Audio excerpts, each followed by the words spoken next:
And they can Google, but they can't do anything substantive. That they don't have technology skills that go beyond, many of them, beyond the realm of gaming and Google. What can you tell us about that? Certainly, I would say this is a generational rift. And let me just tell you a personal story. I grew up in Saskatchewan in Canada, an agrarian society. By the way, anybody around me would have said I sucked. I couldn't throw bales. I couldn't farm very well. I live in New York City now, and in the media capital of the world, I do quite well. I think that the future will be much more their environment than our environment. And so I think that the skill deficits that you would say are glaringly apparent amongst this generation will, over time, be less of a problem. Okay, great. Let's go to the video, then we're going to bring up the panel.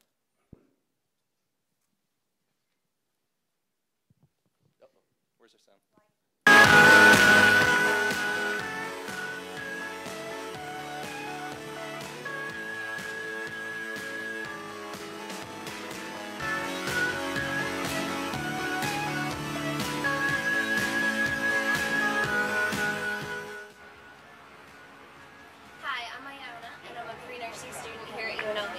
Show you around.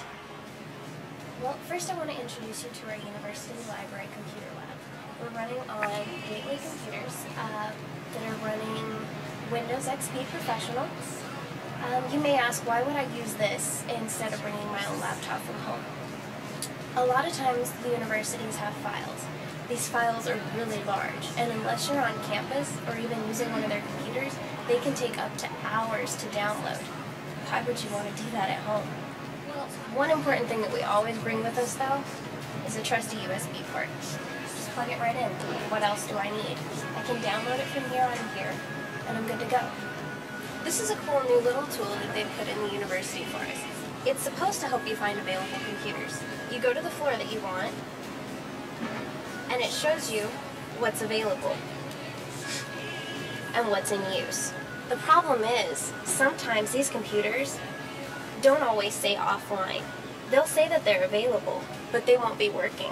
This computer in the corner hasn't been working for about a month.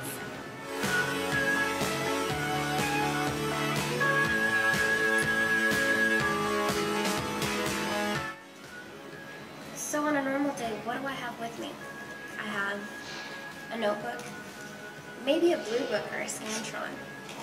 Absolutely always carry my phone. Pencils, pens, that's about it. Much to your guys' surprise, I hardly ever have a laptop with me. It's just not convenient. Why would I want to carry that thing around? Then I have to find somewhere to plug it in, make sure I'm in an area of the campus that actually gets Wi-Fi. Why would I do it when it's all here on my phone? Another thing I hardly ever bring, much less open, textbooks. Those things are $60 to $100, and then you have to lug them around. If I was able to download them onto, say, an iPad or maybe even my phone, I'd probably be more likely to have it with me.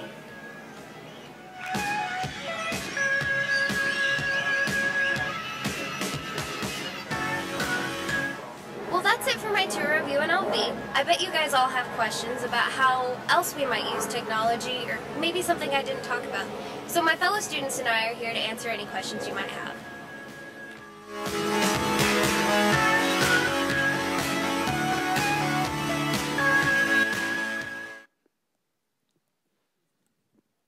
All right, well, meet our panelists.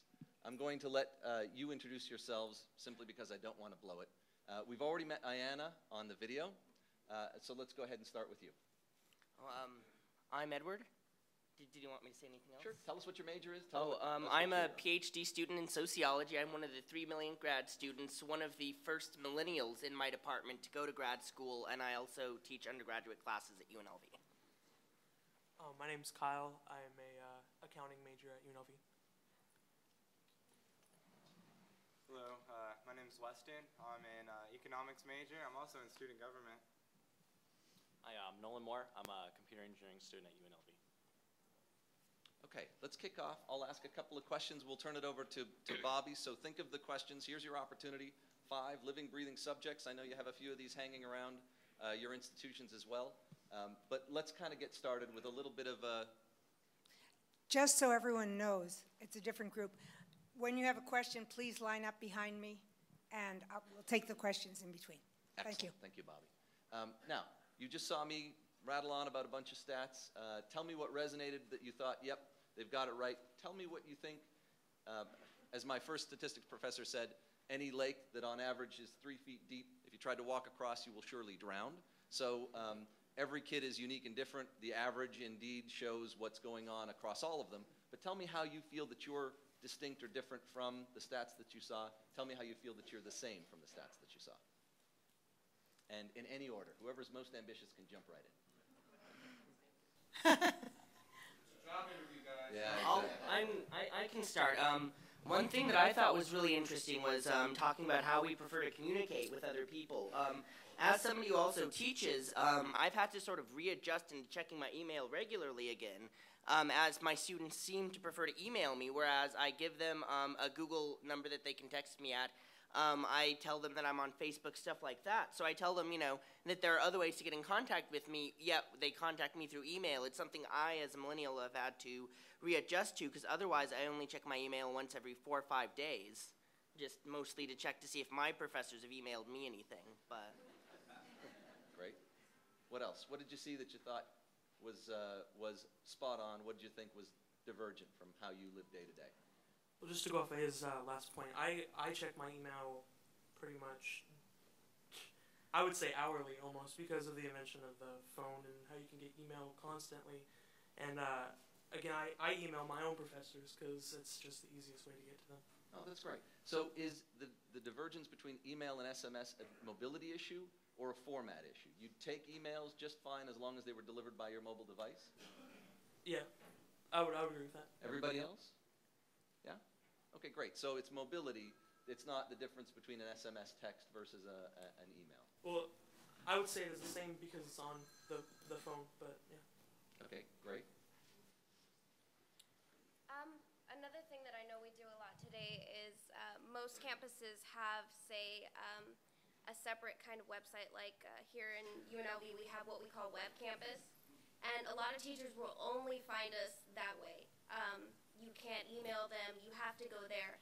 Sometimes it goes down, and then suddenly, oh, I had a paper due this morning. Web Campus isn't working. That was my way to turn it in.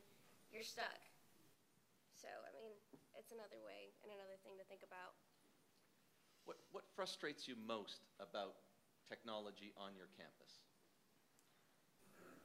how old it is. Yeah. Well, I mean, Web Campus is like based on a system that I was using when I started college, you know, almost 10 years ago, and it doesn't seem to have improved a huge amount in that 10 years in terms of its access. What else frustrates you? In all fairness, thankfully they recently upgraded to Gmail, but the campus email that they make you and mandate that they give you, a lot of times it's impossible to get onto, and when you do get onto it, it's confusing. You try to delete something, it doesn't delete, it archives, and then you have to find the archive, and it's just, yeah, complicated. Weston's working up to a comment. I can see it. I was going to say, I'm not that frustrated by the technology options offered at my school. I mean, I know the options that are there. I mean, they're tried and tested and proven. They're easy to access, and I try to simplify things, you know, keep it, you know, where I only know 2 or 3 things and have my information and resources in 2 or 3 different spots, so. Okay. Yeah, generally the technology's pretty good there. I haven't had many problems with it yet. Yeah. What year are you in? I'm a junior. Great. I was going to say, a lot about the technology options, like you keep it so basic so that way you can transfer devices on your own. Like if your teacher like gives you a PowerPoint presentation to study from, like I have the option of just going to the school computers and, you know, accessing that from my email or downloading it from the Web Campus program and converting it into whatever format that's the most like easily accessible for me. Like what my favorite method would be, like I could convert it to a PDF file and like put it on a Kindle, something small, easy to carry around. Like when you keep it in a, you know, basic, simple format, like you can easily switch devices. Okay. I'm going to wind down with one last question, and then we'll open it up to the floor.